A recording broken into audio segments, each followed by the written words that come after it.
let's turn to standard contractual clauses. So same scenario. I'm that same UK company. BCRs are out of the question. I haven't made an application pre-Brexit. So my normal go-to was I had contractual clauses with all my vendors in the States, everyone I transferred data to. What do I do now? How can I leverage SCCs in the context of today?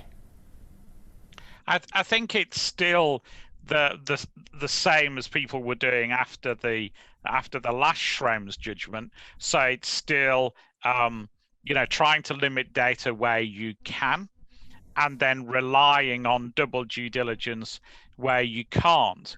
And in some respects, of course, we can go back to basic GDPR principles around things like limiting data. If you're going to cull data, then you stand more chance of being compliant if you can do that cull in the jurisdiction rather than export to the US to do your cull.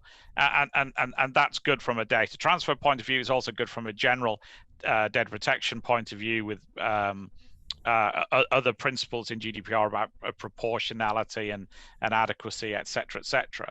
So I think you're going back to basic principles of, do we really need the data in the US? If so, is there a smaller subset that would do?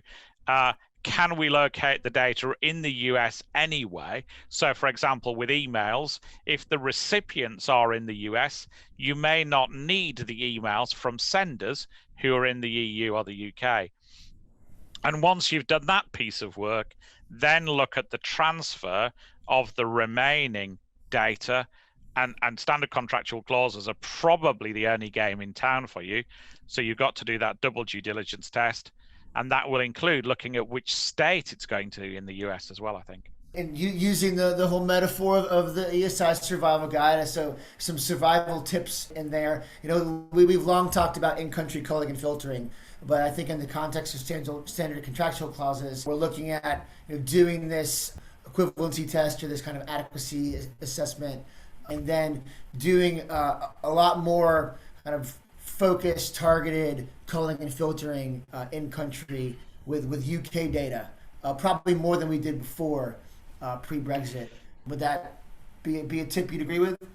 Yeah, I think that's right. And I think the other thing is have some realism. There is no perfect solution to this.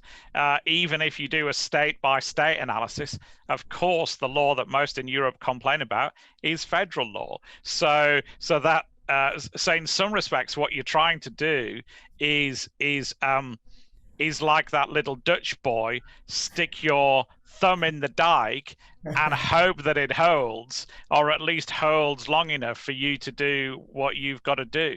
So you're trying to prove to a regulator that you've made best efforts rather than seeking perfection, because perfection doesn't exist.